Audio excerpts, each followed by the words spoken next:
Good evening, everyone. Good evening and welcome back. Welcome back to the PorscheCooled Podcast, the podcast where we talk about all things Porsche. My name is Michael Barth. Steve is here. Hi, Steve. Hi, mate. All right, sorry, I've completely messed you up by kind of going like 2 hours early, hour and a half early. No, it's okay. I was actually, I'll tell the listeners what I was doing, and I told you. I was actually having a nap. I was having a nap just for like half an hour, and then I was going to come out, and I was going to sit here in front of my computer, and I was going to make some little notes up and prepare. So I'm semi-prepared, but I'm under-prepared. Let's just say it that way. And I messed you up. Let's just say it that way. You're at the mercy of my children and my wife. But yeah, so we're recording this, like I said, it's Tuesday night here in London. It's Wednesday morning there for Steve in Sydney, and we're recording this. This is Friday's episode, as you know, because you're listening to it. It's Friday, but we always record these a couple of days in advance, a couple of days before, not really in advance, a couple of days before. Owner stories, I normally record a handful in advance so that you guys don't miss out on an episode if something comes up in my personal life. Owner stories, I know you haven't. Owner stories this week was Jeff. I know you probably haven't listened to it, Steve, because it only came up today. So I spoke to Jeff the other day, actually. In fact, I only spoke to him end of last week. I've literally done about 3 or 4 owner stories in the last few days. So I've sort of been stacking them up again because I actually ran out with all the moving and shifting from Bahrain and coming back here to London. So I recorded Jeff last week, Steve. Jeff's in San Diego. A place I've always wanted to go to. Actually, I've never been to San Diego, and I've always wanted to go there in California. Jeff's got a 986.2 Boxster. It's midnight blue metallic, which I think is one of the nicer colors in the Boxster, I have to say. Manual, his first Porsche. He loves it. It's a good story because he's always wanted a Boxster. He's loved the Roadster. And he remembered reading a car magazine, Steve, 20 odd years ago, or 20 years ago, Where they basically just raved about it. Yeah, when it came out and seeing it, and then, walking with his grandfather and his grandfather joking about Porsches when he walks past Porsches as Porsches. And then, 20 years later, he buys one and he's got one, and he's got a good way of looking at it, Jeff. I really like, I had a good chat with him, and I really like the way he's looking at it. It's like he's going to keep this car, Steve, and he's very well he's very planned on how he's doing it and the things he's fixing. Like, I don't want to give it all away, but the clutch had been done 5,000 miles before he bought it, and then when he eventually had it looked over and whatever, the clutch was almost worn out. The guy had worn it out. Did you mention that last week? Yeah. The guy had worn it out. Somebody wore a clutch out in 5,000 Yeah, maybe I mentioned it last time, but this was Jeff this week. Yeah, so then he replaced the clutch because he was replacing the IMS. He did the IMS, and now he's gonna fix up all the suspension, and he's getting it perfect. He's just getting it right. If you're gonna do it, you're just gonna do it right, and he's doing it bit by bit. And I think in the end he's gonna have a really good Boxster, actually. A really good one. Cool. And it's good that it's it's an 04. It's an 04. It's a manual. It's not an S, but it's plenty of power. And he's thinking about exhaust mods and what to do for the exhaust. But it was a good chat. I like talking to people about Boxsters because I don't know a lot about them. And it's interesting I really like them.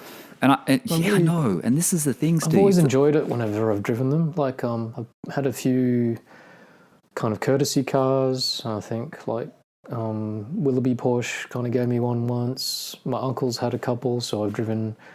Long story, but if he's kind of given me his, like lent me his for a day or two here and there, and I've kind of driven around in them. They're really fun.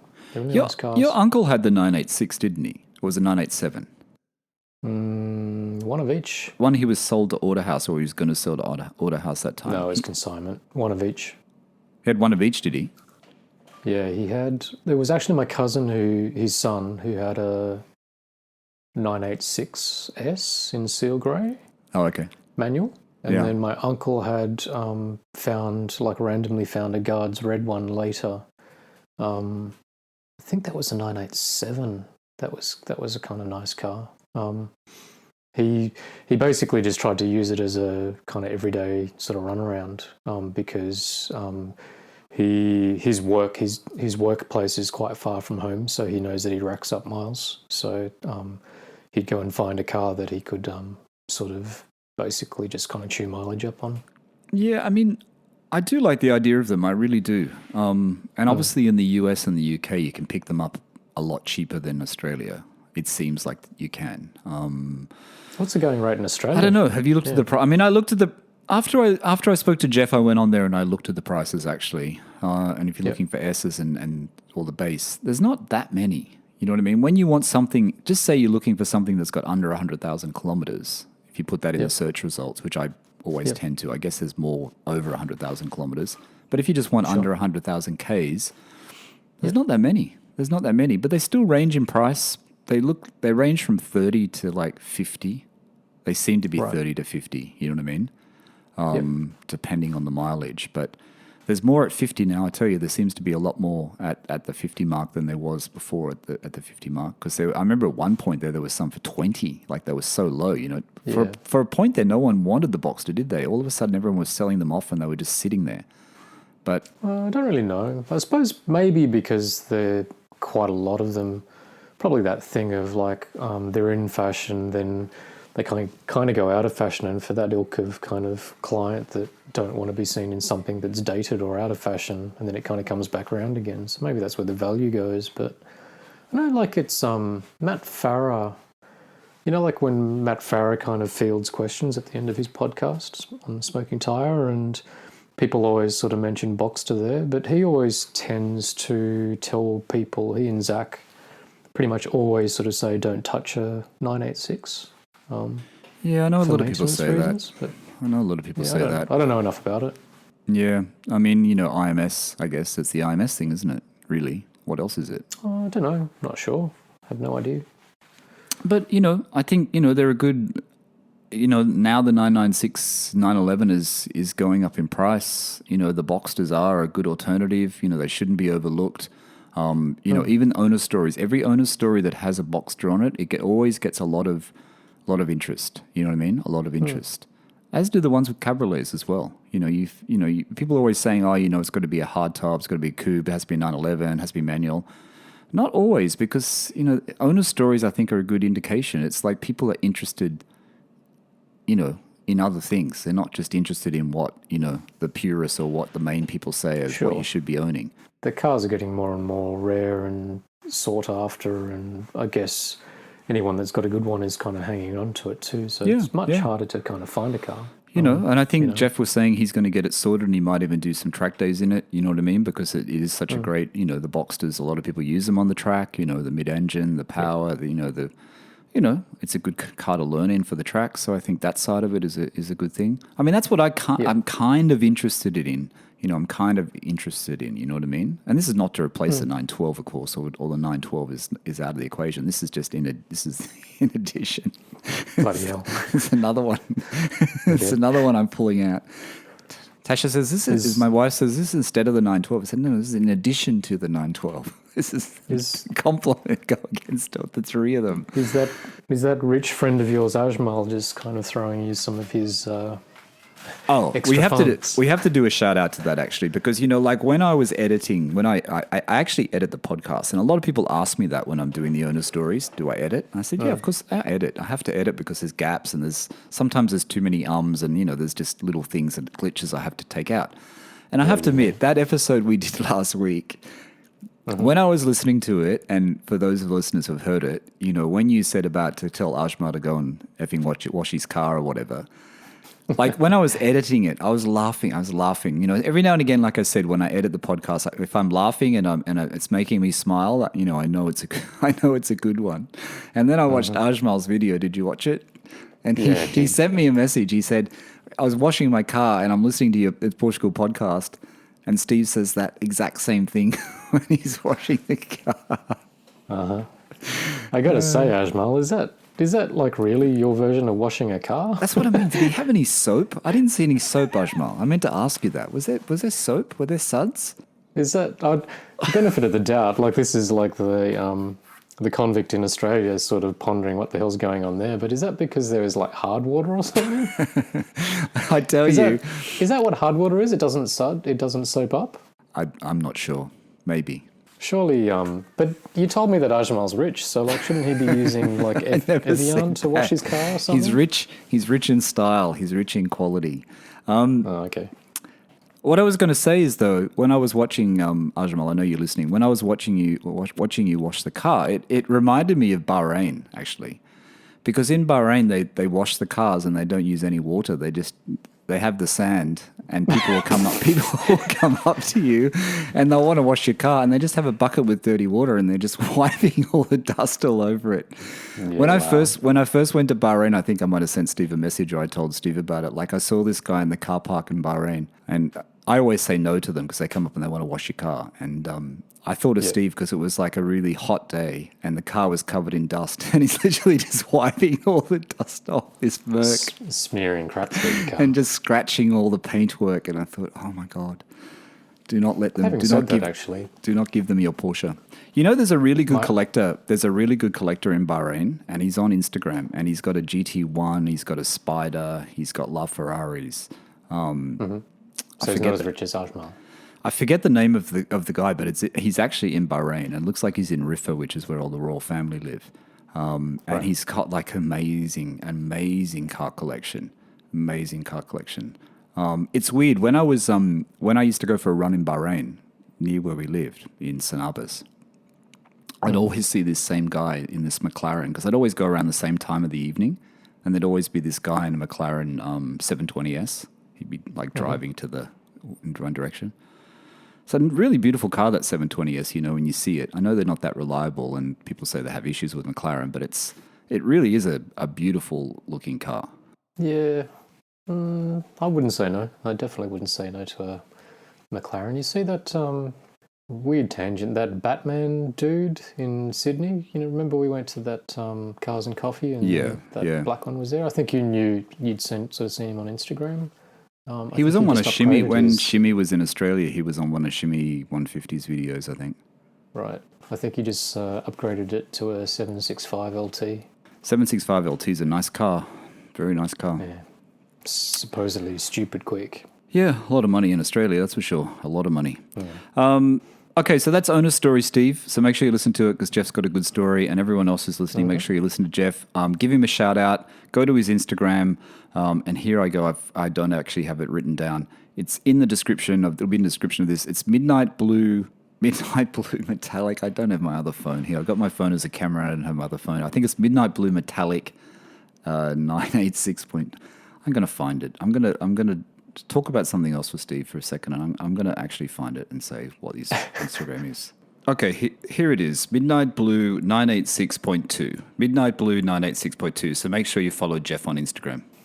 I'm sure he'll forgive you. I was about to say, talking of car washing, my uncle is fully getting into his sort of whole detailing kind of thing. He's sort of learning the craft of paint correction and ceramic coating and stuff like that. And he sent me a text yesterday and said his latest revelation is snow foam is a waste of time, which is interesting.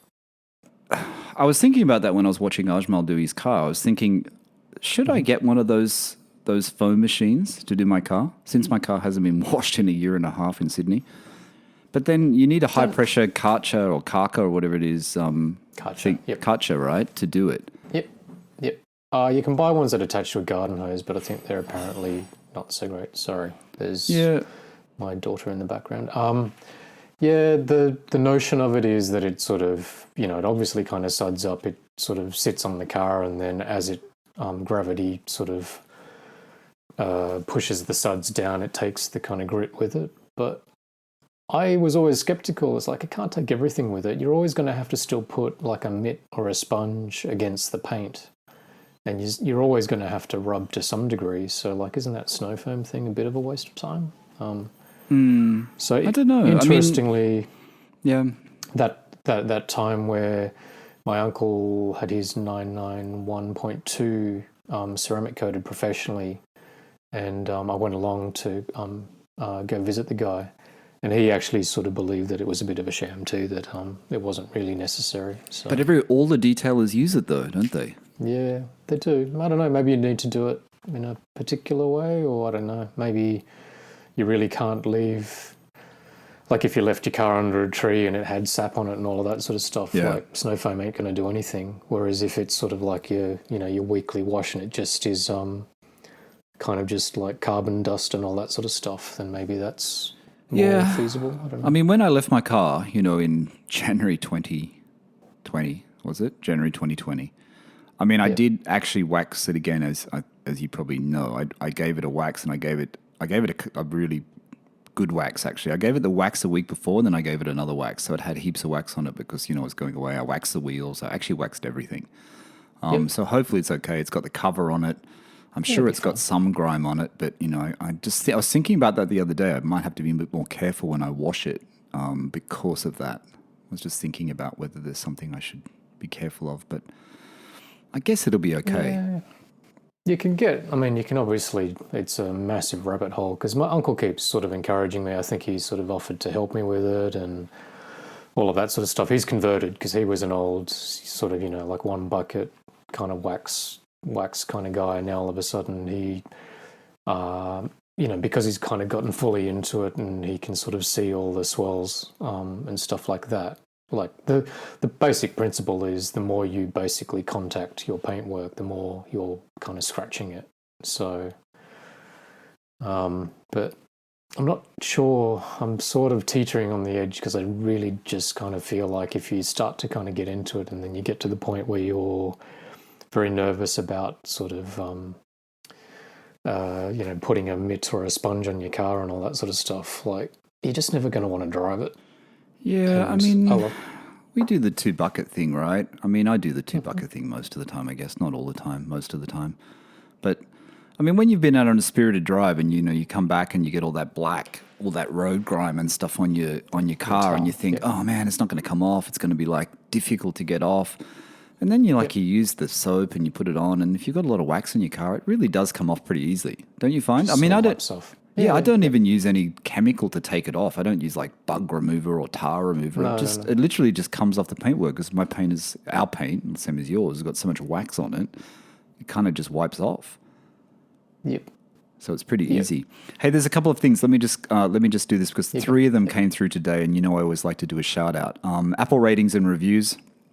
I haven't mentioned any of the usual stuff today. See, this is where I'm a bit all over the place. Apple ratings and reviews, as I say, every rating helps us to get closer to being the number 1 Porsche podcast in the world.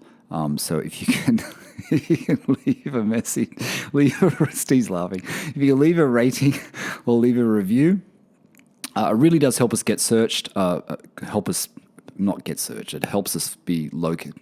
It helps us show up in the search results. That's what I'm trying to say.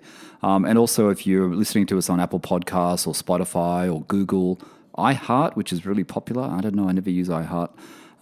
Just give us a follow. Isn't it? Yeah, it seems to be quite popular. When I see the stats of what people have listened, iHeart's like the 3rd one or the 4th. iHeart's actually before Google Podcasts. So give us a follow on any of those platforms that you listen to us on. Be good. But I just want to give a quick shout out. There's been 3 reviews and they all came through today. I don't know whether they did come through today, but I saw them today. So the first one is from Rusty Piston in the UK, Great Britain. I'm not going to read them all out, but it's many thanks to Michael Steve and all of the owners for sharing their enthusiasm and knowledge of the brand in its many forms. But that's from Rusty. That's part of the review. The next one is a good one. I like the title of this one. The number 1 Porsche podcast, according to me. So that's a good one. 5 stars again. And that was from Jason from TX, which must be Texas, I think. That's the United States of America.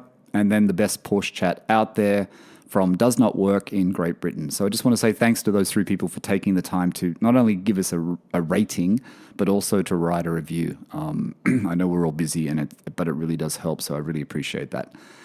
That's kind of cool. Yeah, it's cool. It's cool. I mean, I like it when I see the reviews. I mean, I see them on Chartable, which is the thing where I can see the stats of the podcast, but they just come up, Steve. So usually you can't see reviews because you only see them for the country in the iTunes store that you're in. So if you look at your iTunes for PorscheCooled, it'll only show the Australian ones. So I can see all of the reviews we've had. And it's great. It's great that people are enjoying the podcast. They enjoy the chat between you and me. They enjoyed Ajmal being on the podcast. And like I said, we're going to get him back. Bring Ajmal back. Yeah, we're going to get him back and we're going to do a 3-way talk. I mean, Ajmal's going to have to do this at 11 o'clock at night. I would have organised Ajmal for this week, but I was so all over the place with work getting a little bit out of control. So that's that. And the only other thing I just want to say, Patreon, if you want to support the podcast, just go over to Patreon, patreon.com/PorscheCooled, and you can join PorscheCooled Exclusive or PorscheCooled Exclusive Plus, and basically it just helps us keep talking.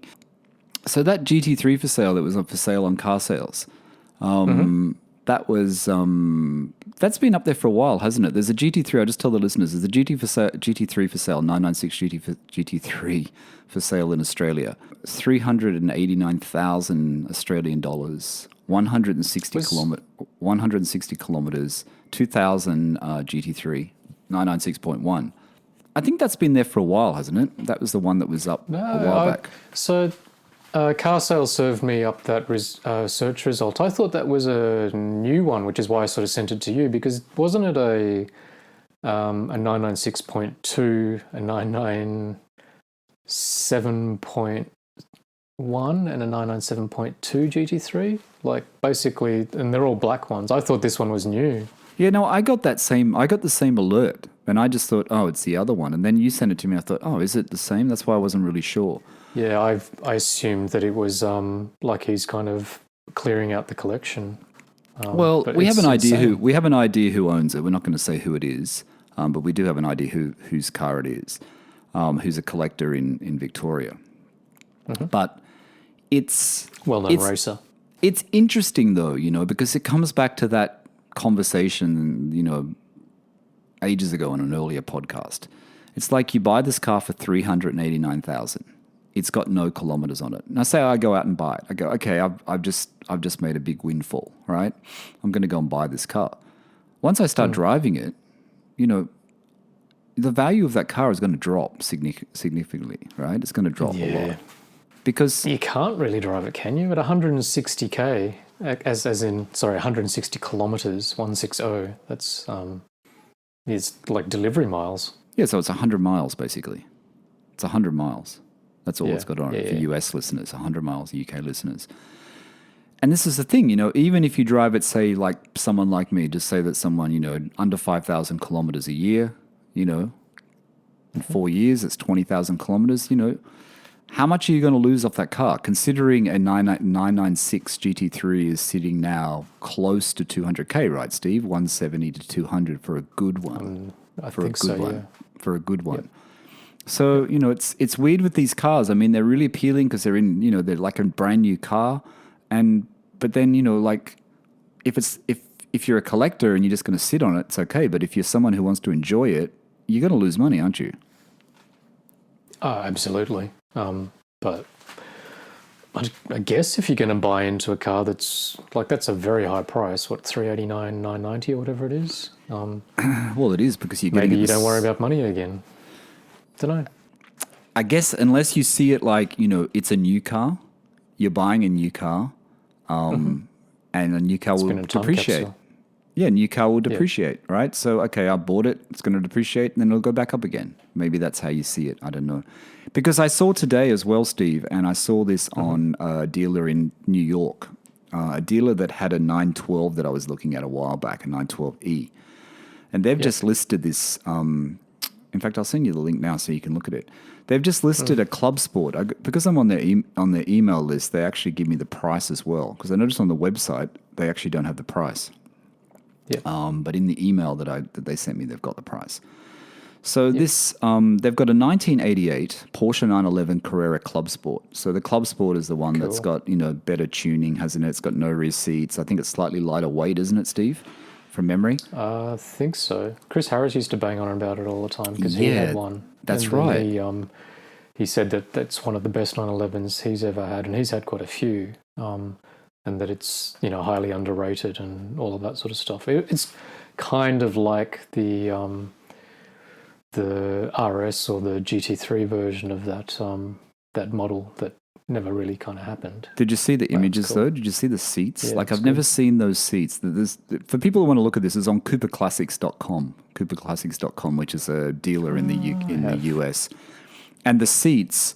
The bolster, they got the Porsche fabric seats with the writing. They're so immaculate. Like, you look at this car, it's a one-owner car. It's a one-owner car, original owner in the description. It's only got I'll tell you the price in a second. You're going to die when I tell you the price because there's no price on it. It's a one-owner car. I can't seem to click up the description. Oh, here's the description here. And it's only got 15,000 miles or something. Wow. One of 3 triple black in the USA. One of only 28 ever brought to the USA. Original condition is new. This to me is a car, Steve. If you had the money, you would buy it, don't you think? I mean, it's an 88. Uh-huh. Anyway, the price $350,000 US. Yeah, right. So it's high price, and I always remember that story, like you said. I remember the story about Chris Harris, how he bought one, and his father didn't think much of it. I think he said it in a podcast. His father didn't. He said he was crazy for buying it, spending all his money on that car, and then he sold it, and he said that was one of the best cars I owned. I remembered that when I saw the listing. I thought, well, that's a good one, isn't it? But $350,000 US, it's really, but one owner. Pretty rare though. Very rare, and very rare. Those sport seats are amazing. When I had my 964 and my 993, these sport seats, the sort of softback sport seats as opposed to the hardback versions, were the ones that everybody kind of raved about and everybody was sort of trying to sort of source, but there weren't a lot of them. Yeah, it's a beautiful. It doesn't have any logo at the back though. It doesn't have the model designation on the back. It's just plain. Yeah, it always had. These are aftermarket stickers, aren't they? And then it's got Club Sport on the front fender. I don't know whether that's how it came. No, I think it's how it came. It doesn't look like it. CS Club Sport. I think it came from Porsche like that. Doesn't that look like a carbon sticker? I don't know. I think this car's pretty original. I mean, it'd be interesting to know who the owner is, but one owner. Yeah. You see the back seats where the back seats have been removed and see how it's got that panel and it's got the big holes underneath? They're storage boxes. Yeah. Yeah. But it's pretty cool. And then underneath, they've got a picture of the underbody and it's still got the original finish on the underbody. Like it's just like a time capsule. It's like a time capsule. Anyway, I thought that was pretty interesting. I saw that earlier today. It just came up in an email. Buy it, mate.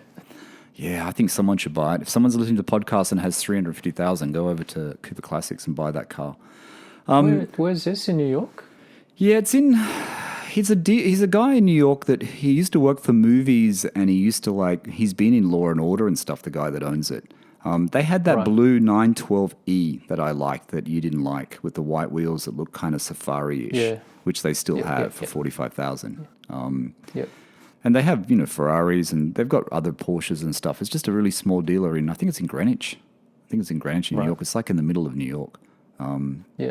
But I always look at it. I signed up to his email list, and I always look at it because he does get some interesting cars in, because obviously he has good clientele. Very nice. Yeah, but that's a good one. That's a very, very special one. I watched that video the other night, or last night. Did you watch it? The Nick Murray one on the Taycan base? Nope. It's interesting, What did he say? Well, he said it's great, actually. He said, he's back onto his usual thing, and the thing that we talk about is that maybe base is best. You know what I mean? Right. So he basically thought it was really, really good.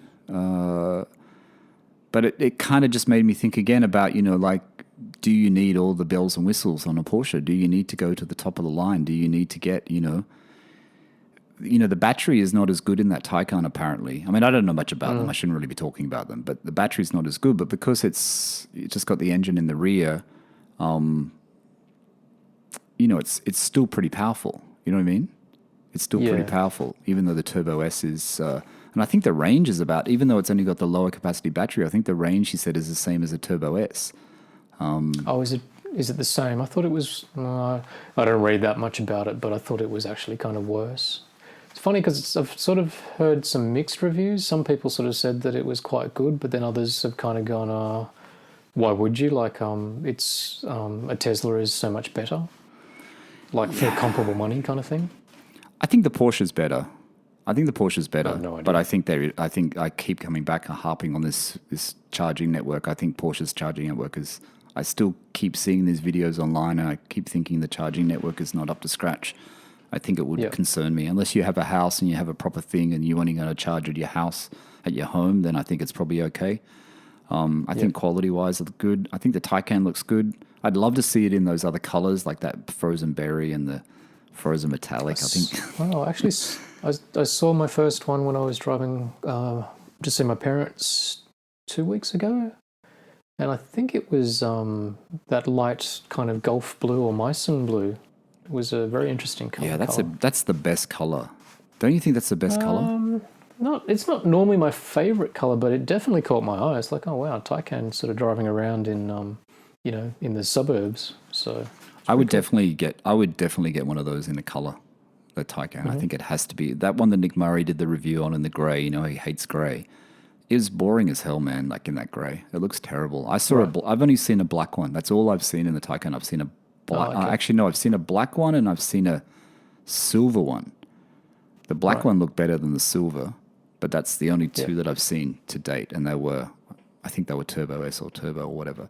I don't know. I think if I was looking at a Taycan, I probably wouldn't get the base. I'd probably still get the 4S or whatever you call it. I don't know. Not that I'm buying one. I saw another article. Did you see the? I just sent it to you earlier, actually. Here I was, and I thought we had the conversation, but maybe it was with Ajmal when we're talking about the perfect car, or maybe it was on Owner Stories. Steve, I can't remember. Was this your conversation with Ajmal about the one Porsche to do it all?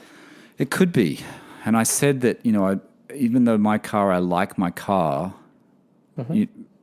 I was just saying, that the 997.2 Carrera S, if you could get a Carrera 2S 997.2 in manual, it would be a pretty good car to keep.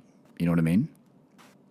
Yep. Just that little bit more power. You know what I mean? I'm not saying mine is not powerful enough, but you know what I mean? It's not... And of course the GT3 is a different level, right? But I'm just saying to get that little bit of extra power. And the reason why I would have mentioned the GTS in Australia, as you know, the GTS 997 in Australia only came in PDK. It never came in manual. PDK. Yeah. Yep. So that's why that's ruled out. It's not like in the UK where it came in manual.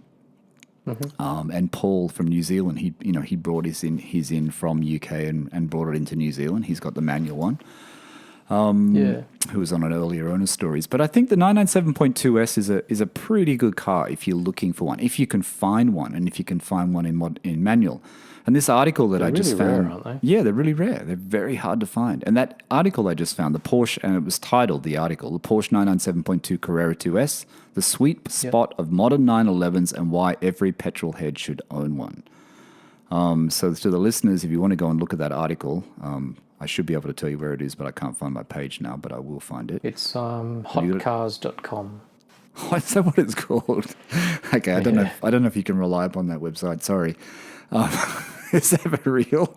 Okay. I never heard of it. I've never heard of this website. Steve's right. It's called hotcars.com. Porsche 997.2 Carrera 2S, a sweet spot of modern 911s. But I think... It is a common thing that's said, though. Like, everybody keeps... particularly when 992 kind of came out, everybody keeps banging on about how 997 seems to be, in their opinion, the perfect size, that 991 got a little bit too big and 992's gotten even bigger. And in terms of its non-electric steering, it's still hydraulic kind of steering and all that sort of stuff. Yeah. So seems to have raised the profile and the appreciation for a 997 more and more. It's interesting between the Gen 2 and the Gen 1. I still prefer the looks of a Gen 1 as opposed to Gen 2. I didn't really like the detailing in the lights, but I think if you had either one, you wouldn't be complaining. Yeah, and I think if people are looking for something a bit more special, if they can find a 997.2 Carrera 2S in manual, I think, buy it, get it. But, they're very hard to come by. Even in the UK, I don't see them come up very often. And when they do, they're always priced at a premium. And in Australia, we know they're always priced at a premium. It's height of the global recession, wasn't it? The GFC. Yes. And, pretty much when they were there, so not many people kind of got into it. Yeah. Why did I want to bring that up? I was talking to, who was I talking to? Luke, actually. Luke, who's coming up in an upcoming Owner Stories from Brisbane. And he was saying, I'm pretty sure it was Luke, actually. Luke, if I'm wrong, please excuse me. No, I'm pretty sure it was Luke. And we're talking about the value of cars. He's got a, I'm not going to say what he's got because he's coming up in Owner Stories, but we're talking about 997. He was talking about 997. He said, the prices have gone up. When you come back to Australia, your car's worth a lot more. I'm pretty sure it was Luke. I hope it was Luke. It's the only person from Australia I've spoken to recently, so it must have been Luke. And it has, though. The prices, I mean, I know I harped on about this last week and the week before, but I'm really surprised how much the prices seem to have jumped, Steve. 996 prices and 997 prices, they jumped. So your GT3 must have really been pushed up by this too. It has to have been pushed up. I think prices in general. And Red Book is up. Maybe. Red Book is up. And you know how low Red Book prices are. Red Book is like Blue Book in the US for people listening. Red Book price of my car is up. I mean, it's a stupid price. I'm not even going to mention how much it is because it's the most ridiculous price, but it's up by about $7,000, I think. Used cars in general have kind of all gone up because everybody's, like all the sort of people that are slightly more immune to the pandemic have been spending their cash and, there's lower supply and all of these sorts of reasons. So apparently used cars just across the board. Porsches, I don't know, there seems to be less of them. I probably don't look at the classifieds as much as you. Like I sort of follow more. I definitely follow the GT3 market, just for fun, but I don't necessarily kind of follow the rest of them. But because my cousin-in-law Marco, hello Marco, and his lovely wife, my cousin, apparently every time I say that, his budget goes up. Really? So the more that we can,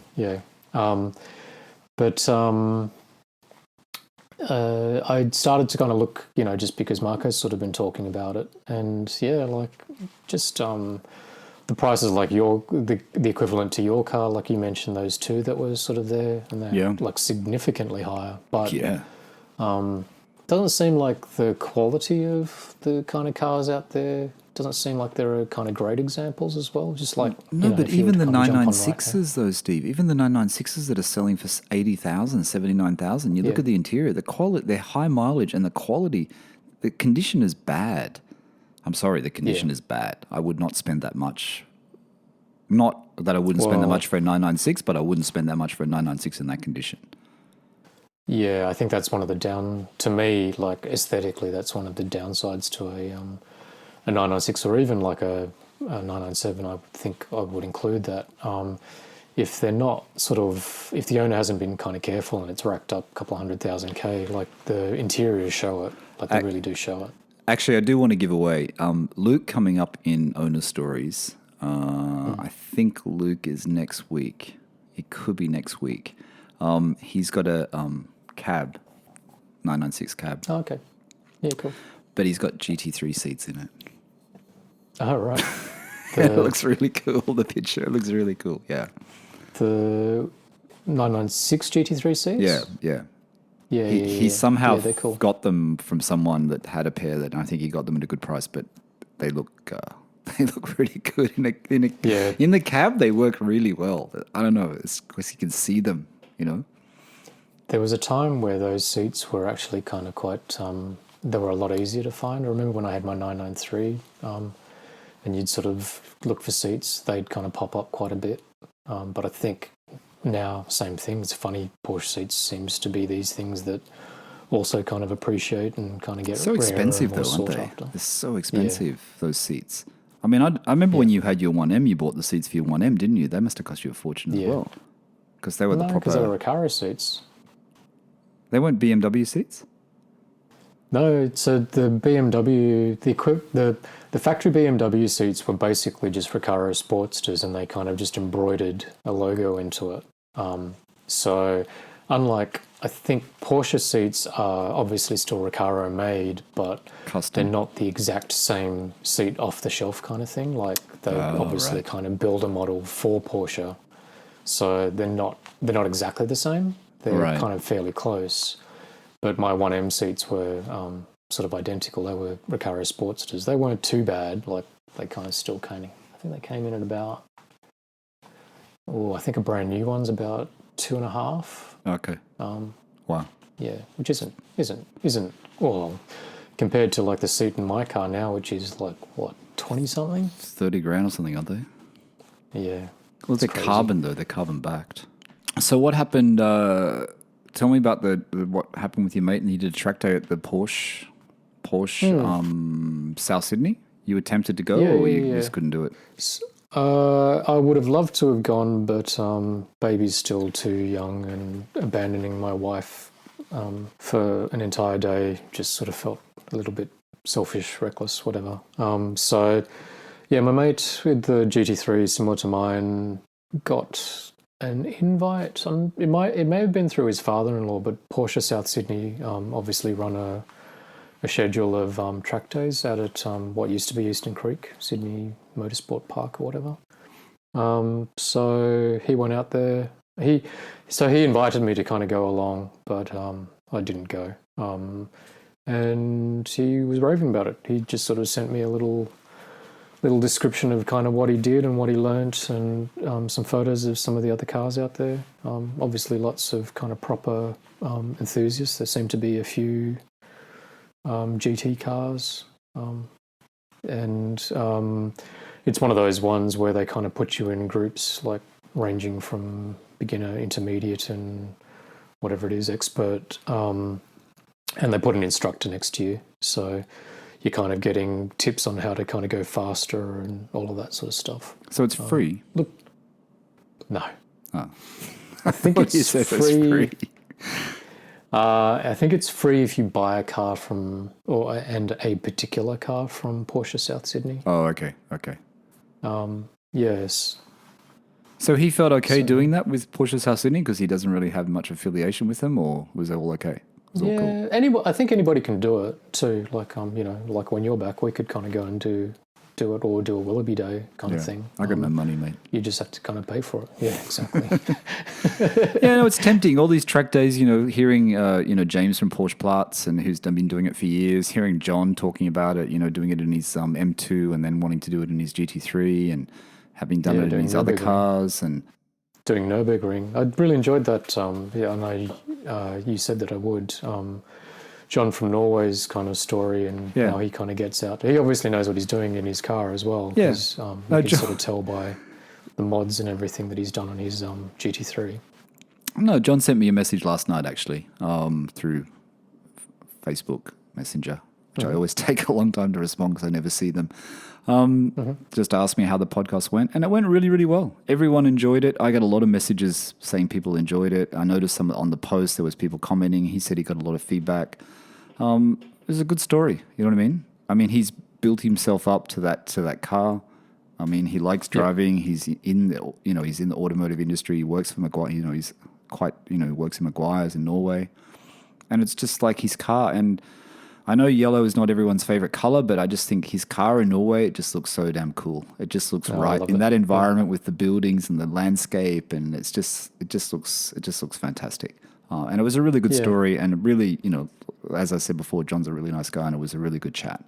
But it was interesting, his point of view about, he had some nice cars, and then he was a little bit reserved about kind of putting his car on the track. And I've been like that for 20, 30 years. Yeah, it was it was like what you say. Yeah, it was a similar thing. Yeah. That's what I thought was interesting. It was a similar thing.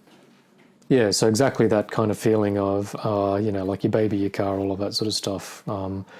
I don't think I'd be that great on a track. I think with some instruction I'd be kind of cool, but maybe we've talked a little bit about it before, but listening to that story and listening to my mate kind of go, admittedly, when my mate sort of explained like his experience at the Porsche South Sydney kind of track day, I sort of thought, there are quite a few cars there and stuff like that. And I think for me, part of the pressure of sort of having a GT3 and then sort of, taking to the track, I think probably everybody would expect you to kind of know what you're doing and all of that sort of stuff. But I kind of feel like I'd definitely be in the novice group to kind of the beginners group to start with. Yeah, I think that's okay though. It's just because you've got that full-on track car that people think you're going to be like the master. Exactly. That's what it is. See, with me, there's less pressure because I'm just in a Carrera, so people think, he doesn't really know what he's doing.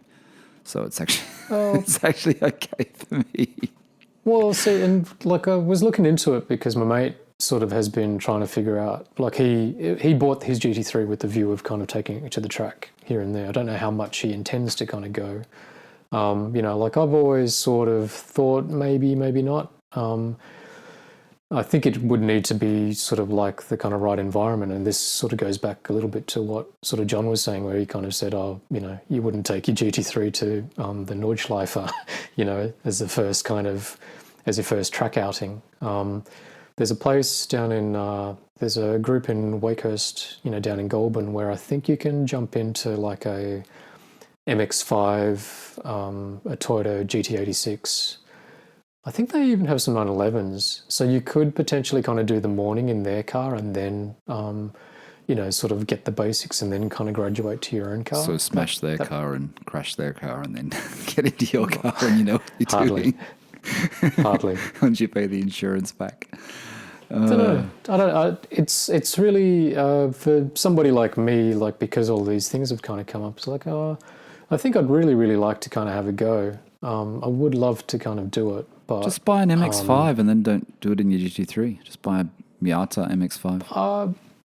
I think the point, eventually you'd pretty much want to get your, like you included. I think the whole point to kind of having it is that you do actually put your 911 on the track. So you actually do understand the limits of it and all that. No, I'd like to. I want to go, I'm going to do a long drive. I told you this before. I'm going to drive to Melbourne and I'm going to drive I might even drive north as well. I don't know. I'm going to go to Melbourne for sure. I've already said that and I mentioned it to a couple of people down there that I'm definitely going to go down to Melbourne. Hopefully when I get back. Hopefully when I get back in June, but it may not be June now. It might be a little bit later with all the other stuff going on. But right. See what happens. Hey, it's funny, and we're not going to really talk about this in depth, but Steve and I'll just tell the listener, Steve, but we have these little notes that Steve adds to and things that we could talk about. And one of them was which we were going to, which we kind of, I was kind of thinking we'd talk about it in today's podcast, but we're probably not going to have enough time and we probably don't have enough to talk about. But the one that got away, you know what I mean? The Porsche that got away. And I think, I've been thinking about it as we've been talking, Steve, and I think it kind of works well to the point that every time I do an owner stories, when we always say to people, your thing about buy the seller, know this buy the seller, isn't it, that you say? Yep. So many people repeat that to me when I do owner stories, and people repeat it to me when they message me about how you say that, and buy the seller, and don't wait, buy the 911, buy the Porsche. You can afford and buy it now, and don't wait. You know what I mean? Yep.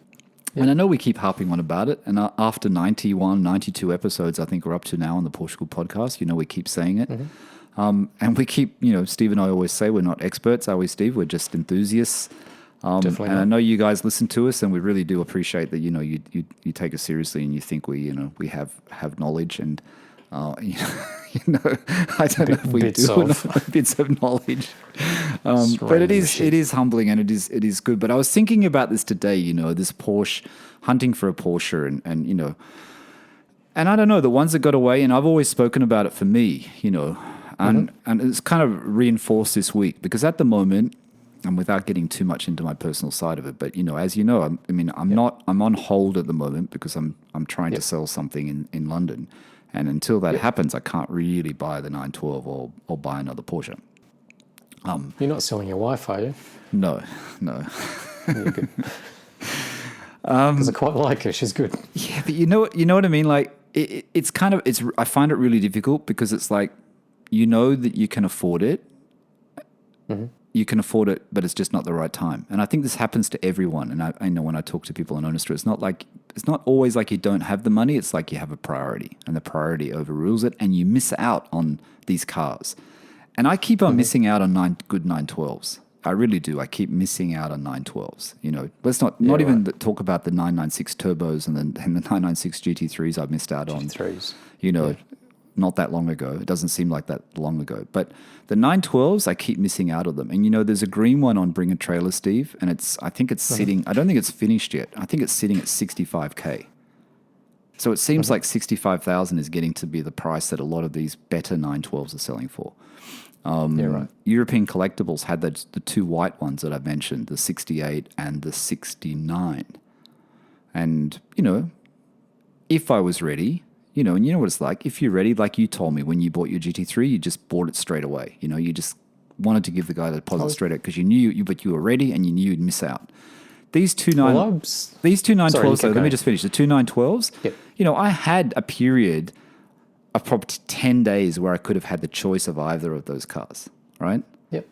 And it kills me when I look on the site now and they're both gone. Like they're both sold. You know what I mean? It does. It kills me a little bit. And I think back to that same thing where, the 996.2 GT3 in seal grey, which was the only one delivered to Australia that was for sale in Byron Bay. That was 95,000 or something that I didn't buy. Then there was the, there was so many. There's Speed Yellow GT3 at Autohouse that came up twice. The Speed Yellow at Autohouse. The grey one, the seal grey one in Byron Bay was an interesting one, even though it's a boring colour for a lot of people. I remember I looked at the numbers of delivered, and there was only 1 or 2 delivered. Yeah. And then I think there was a silver one that came up, then there was the black turbos, which were cheaper than the GT3s. That's going back a few years, but even now the same thing is happening, you know what I mean?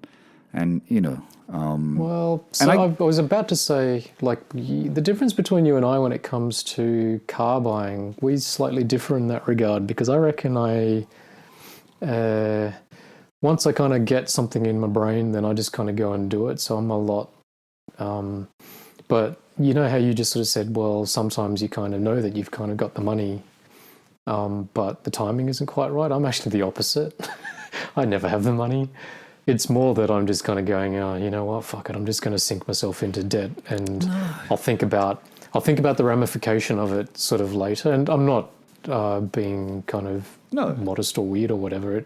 That's how it's always been, like with my car ownership, which is like, I start thinking about a car, then I just kind of go, oh, you know what, I might as well, like, if I trade in this car, can I just stretch enough to kind of get the other one? There's no kind of cash reserve sitting there. And then I've always had that kind of weird attitude of, you know what, like, just go and get it, and then you'll figure out, figure it out later. You're not being kind of crazy reckless, but trying to work still out a lot of money. Still a lot of money. Yeah. I don't know. It just made me think that it was a different point of view to what you had just sort of said, which is, and maybe that's why, going back to when we were going to just sort of lightly touch on the topic of the ones that got away, I actually don't have many ones that got away, or I don't have any ones that got away, because I bought my 964 not on a whim, but, I talked about it before. My uncle kind of said, hey, there's this car, let's go and have a look. And the same thing happened with a 993. It's not like I kind of went and drove numerous other ones. It was just like this kind of good example of a car that I really like. And then once I kind of drove it, it's like, now I really like it. And you know what, I'm just going to go and get it. And same thing with GT3. I only looked at, I test drove one other, and then I think I saw one, but I wasn't quick enough. And then you missed out on a couple, though, didn't you, with GT3s? I remember was it a red one? No, there weren't that many that came up. Didn't you miss out on... there was a red one. I remember you missed out on one. You said I should have acted quicker, and you didn't. And then you got your white one not long after, didn't you? You found the white one not long after.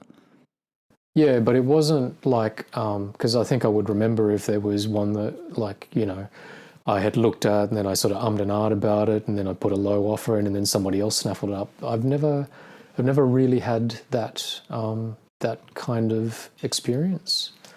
And just going off the back of that, sorry, Marco, this is aimed at you as well, but I suspect because they're getting rarer and they're appreciating and all of that sort of stuff, like, I kind of get the feeling that once you find a good car and you know in your brain that that's the one that you want, there's not much point kind of messing around and trying to kind of, lowball and stuff like that, because I just don't think, I doubt very much in this market at the moment there is such a thing as a cheap 993. I never think that you'll be able to get a bargain. Like, don't bargain. Everybody knows what if you see if one comes up and it's a manual 993 and it comes up and it's in decent color and decent condition and the price is around that 150 mark, you know what I mean? 993s, if it's somewhere around 140, 150, just take it. Yeah. I wouldn't bargain. There's no point squabbling over like $5,000 or whatever. Not at all. At this point not at all. I think you'll lose if that's the kind of case. Yeah, you'll lose. And, like I said, when I bought my 997, and I haven't hidden the price of it, that, it cost me $88,000, right? My 997 cost 88,000 Australian dollars. It's still worth 88,000 Australian dollars today. You know what I mean? 4 years later, it's worth more than that. But let's say conservatively, I can still get my money back, even what I put into it. You know what I mean?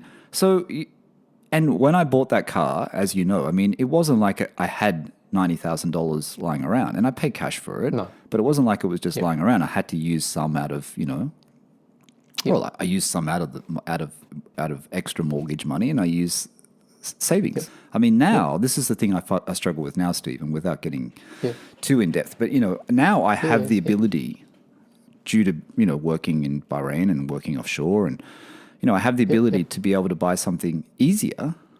You know what I mean? Yes. Easier, and then I can't. And this is what I get frustrated about, because they keep harping on about buy it now, don't wait, and I'm doing the direct opposite. You know what I mean? I'm doing slightly harder though, because if you're talking about a car that's effectively going to live in Sydney, But it's my second car. See, this is the thing and I think this is the difference. If you're looking for your first 911 or your first Porsche, you shouldn't hesitate. You should just do it. You should, if you can't afford that 996 for 70 grand and you can afford a Boxster for 50 grand, then you should buy the Boxster and then get the 996 later if you can. Do you know what I mean? Yeah. Maybe. Yeah. You know what I mean? If you're happy with that. But the thing is, when it becomes your second car, I guess you get a little bit more you feel a little bit more I don't know, what's the word? Excessive, Yeah, I got a bit over the top, But, I'm not worried about the value of 912s. I know you say, they're worth it, that's too much money, but as well, they're not going to go down in value. They're not going to. No. They're not going to lose money. So even if you pay $60K for it US, you know what I mean? It's not going to lose money. No, and it's not so much. I think like in all these kind of conversations, when you talk about value, I guess that's sort of physical kind of money cost kind of thing. Whereas I'm kind of going, like for X number of dollars, what are you kind of getting back from it? Not just from a financial kind of point of view, but so call it 100 grand kind of thing. For me personally, if I had 100 grand and I could kind of go out and buy a second 911, I don't think I would put that into a 912. But what would you buy though? What would you buy if you're going to buy a second 911 and you had a 100 grand budget? I'd probably look at some sort of kind of bigger engine Boxster. I don't think it would stretch to a Spider of any sort, obviously. 100 grand. Maybe a Boxster. I'd sort of look hard into whatever kind of air-cooled, but see, this is where I wasn't kind of keeping track of things, and then because my cousin-in-law is now sort of having a look, it's like, oh, geez, 100 grand doesn't buy you much, does it? Really does not buy you a hell of a lot. Yeah. I mean, there were a couple of good there was a good 993 that came up a while back that was down in Kiama, was green, had tan seats. It sat there for ages. Yep. There was also a 964 who now someone on YouTube, which came up for sale in Victoria, that someone in YouTube who does a YouTube channel bought it. That was a reasonable one, which was like very genuine car, which he's modified. I'm not going to mention who it is. But that was a really good one when it came up. I remember there was a black 964, and this is when there was still 964s were still 140 to 150, which is only when I first went to Bahrain. So I guess that was a year and a half, 2 years ago. So, yeah, okay. You know what I mean? But see, now the 964s, they jumped even higher. They're going over the 150. 993s was sitting there too. I remember there was a 993 for about 130, actually. There was a blue one for 130. But I don't think you get one for 130 now. Not a Carrera, Carrera 2 manual. Can you remember the asking price of my old 993? So the very last time it popped up at Autohouse? 129,000. Was it? Okay. So, I don't know. Which is pretend cheap. It got let go for... That's cheap. Or pretend they let it go for maybe 120, not 129. Yeah, but if they resold that now, it's more than 129,000 now. See, that's the thing. In a small amount of time, that's changed. It was 129, wasn't it? 129 or 139? I can't remember. I think it was 129. And it sat for a little while, didn't it? It didn't sell straight away. Yeah. It didn't sell straight away because of the modifications that were done to it. It's polarizing because of the mods. Yeah, I think most people kind of go out there and want to sort of get something strictly original. No, I said to Tasha, I said, that car, Steve's old car is really tempting. It was. I was in my head, I was thinking, oh man, if I had the cash. And then I thought that'd be really weird. And I said, I don't think I could do that to Steve anyway, even if I wanted to. Have your whole car that you would see it. No, my cousin said exactly the same thing, on a text the other day as well, which is if my old 993 came back up, and it's it was perfect. That car was properly sorted. Yeah.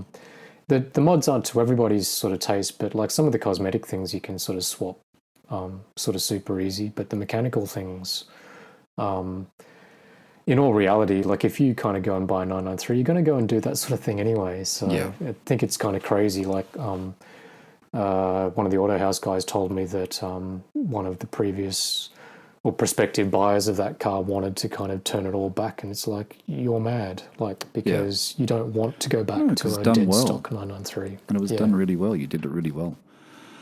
I mean, I guess, you know, this is the stories, you know, the ones that got away. I mean, don't be one of those, don't be like us or be like me talking about it, you know. Like I said, if we, like we keep harping on about, if you find one now and you can afford it and you can stretch to do it, you should do it, because Porsches are never going to go down in value. They're never going to depreciate, are they, Steve?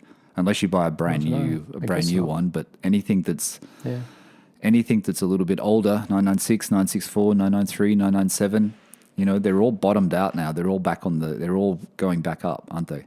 I mean, it's happening. 991's going up in price? No. Are used 991s going up in price? No, they're still kind of going down. Yeah, they're still quite low. There was a really good 991 for sale, actually. It was PDK. It had a lift kit. There's one for sale actually at the moment. And I think it's 210K Aussie, but it's really well spec'd. It's got carbon, it's got lift kit, it's got sports exhaust, it's got, I think it was a PDK, maybe it was a manual. No, I think it's PDK. That's the only thing, it's PDK. Right. But a really well spec'd example, and it's the new one, 0.2, and it's 215, and I thought that seems very cheap for a 0.2. Yeah, I don't even, I've got no idea of I don't know either kind of prices sort of thing. But you know, I mean I guess 991s will still keep dropping a little bit. They'll come down a bit, but GT3 prices in 991s and 991.2s 991.2s haven't come down. They still seem to be quite high, so they're not dropping. Well, they won't. No. When a 992 GT3 deliveries, they're starting now. That sort of see the odd kind of thing. I don't know if they started or was that a press car, because I noticed Magnus Walker just put something on Instagram and he's got that Shark Blue car. And then I noticed online that they said that Shark Blue is now available in other Porsches as a color to order. It's not just for the GT3, so you can order a Shark Blue 99. Yeah, Shark Blue 992. I think you can order it in a Carrera S if you want a Carrera S in Shark Blue. Yeah, definitely not my favorite. Anyway, there's always the stories. Anyway, we're getting a little bit distracted, but there's always stories. Getting off track, I should say. There's always stories of the one that got away. Like I said, for me, it was the turbos. It was the GT3s. Lately, it's the 912s. I know there's people listening like Ajmal and Nick at Classic Series saying just buy one. I get lots of lots of people. I get lots of. A lot of the people have been on owner stories. A lot of people I've become friends with and chatting with. They've all they all send me links to 912s. I always get a lot of really good 912s that come through. Some I've seen and some I haven't seen, Steve. Some are on Facebook Marketplace, which I never really look at in the UK, and people send me send me a car on there which I've never seen, or some random site in Europe. But they're out there. They're out there. I just have to get my act together. What do you think would happen? Like, I know the sort of situation that you're sort of talking about, but put that aside for a second and just kind of go, part of it is that you're sort of traveling a lot. You've been in Bahrain, you're now in London. I'm assuming this car would live in sort of Sydney. So just pretend for a second that a car kind of came up online, whether it was out of Beverly Hills or that New York place or whatever. Yep. You really, really liked it, and you kind of went, you know what, fuck it, I'm just going to get it. And you got it. Yep. Do you think that you'd kind of freak out and wig out about it? Yep. I don't reckon you would. I'd have remorse. You would? I always have buyer's remorse. Buyer's remorse, you reckon? I always have it for a second. I never want to look at things. I'm very weird like that. I shouldn't get into it, but even with watches, like sometimes I don't wear them for a couple of months when I buy them. Like, I'll buy them and I won't really wear them. Yep. And then I'll start. Like, I've only just, like, I literally wore my Explorer 2 for the first time today. Like, I properly wore it when I went out to the shops. I actually wore it outside. Right. I was actually going to ask you that, but anyway. Yeah, no, I wore it because I get a bit, it's very weird. Like, Tasha laughs at me, my wife laughs at me, because I'll even buy a pair of shoes, some, sneakers or whatever expensive, and I'll buy them and I'll look at them and I'll leave them in the box for maybe a couple of weeks before I actually even wear them. I won't wear them straight away. I kind of sit on them. As well. I kind of sit on them. Stuff like that. Yeah. But so going back to like call it a 912. Like if you kind of went and did that, like pretend you found one tomorrow, you bought it, because it's still got to get shipped to Sydney and all of that sort of stuff. Like, and again, like pretend hypothetically the money sort of part of it wasn't sort of like a massive issue. Yep. You wouldn't kind of wind yourself up and stress yourself out kind of massively on that, would you? Because then you just kind of get yourself in this headspace of then wanting to, do all the research and the hobby of kind of tinkering with it and sort of, messing around with it. Yeah, no, which is obviously hard because you're on the other side of the planet, but... Yeah. I've already decided, I know you think I should get something, but I've already decided I will get a 912. If I could stretch it, I would be tempted by a 911T. I am very attracted to that one that European Collectibles has in silver. I mean, I like the cars he's been getting in at the moment, and he's been doing videos on all of them. You should have a look at his YouTube channel, actually, European Collectibles. He's been doing videos on them. They're not great videos, but you can hear the car drive. And that 911T has got a really great sound to it.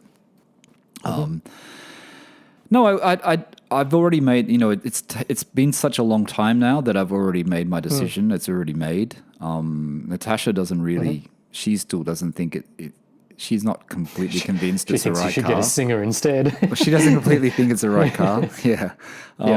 But I know it's right. And I know it's right if I've got the 997, it's right. You know what I mean? But I also understand that to have a car like this needs attention, and you can't really leave it for long periods. And it means that I really do have to be in Sydney to enjoy it. The fact about buying one in the UK, that people in the UK have said, why don't you get one in the UK? I would love to do that. Like if I found one in the UK, and there are some in the UK that come up, and I would love to do that because I would love to keep it here and drive through Italy and drive through Europe with it. I'd love to do that. You know what I mean? Get it sorted and trust it, and hopefully it doesn't break down and do a European trip. I would love to do that. And even... meet up with people here who might want to do it and do it. I think that'd be a fantastic thing to do over summer. But I can't see really this summer being any different to last summer with COVID. I don't think anything's going to change that quickly. So I don't think that's, I don't think that's going to happen. It's not really going to be on the cards to do. So, I'm still keen on getting one sent to Australia. I kind of know the process. I've looked up shippers. European Collectibles guy will do it. Because I asked him a question before about the other car, and he kind of said they can look after it for you, or you can get your own person. I kind of know the costs that are involved. If you get it sent to Order House, Steve, they will do the what do you call it? The thing to get it registered to make sure everything's sorted. And you pay the money for that. The engineering certificate or whatever it is. Yeah, what is it called? I can't even think what it's called. To get it registered for New South Wales, where they have to just check through, get rid of all the fluids and check everything and change the lights and and seat belts and all that. Which apparently for a Porsche, if you do a Porsche, apparently it's only like, for something like a classic, it's only like $4,000. I read online that if you bring in a Ferrari, like let's just say you want to bring in a 328 Ferrari, I told you this in an old forum, they say it's like $20,000 to compliance, to get it complianced. It's like 20,000 Australian dollars. And that was in 2015, that thread that I read. So, but I think it's a good thing. I think, like I said, I couldn't just live with a 912. I couldn't just live with a classic. I think it's a good combination of both. I think like what Ajmal's got with the 996, in saying that, Nicker Classic Series has got his 912 with his Land Rover. He's got two classics. So it's not impossible. And if you get it sorted, and then you can do a lot of things on the 912. If you want to upgrade things, there's plenty of aftermarket parts, not factory parts. There's so much you can do. And I think, it'll be a good thing. All right, mate, we should call it a day because you've got to go. I know you've got to go to the doctor and you've got stuff to do. So it's morning, and it's getting late morning, and it's already 11:45 here. Anything else? No, that's it, mate. Sorry. I know today was a bit random. My bad for rushing you at the last minute. So, no trouble. No trouble. All right, mate. Until next week. Cheers. All right. See ya. All right, everyone. I hope you guys enjoyed this one today. I'm sorry if we're a bit out there. It's been a bit of a weird week for both of us. But anyway, thanks for the support. Thanks for listening, and bye for now.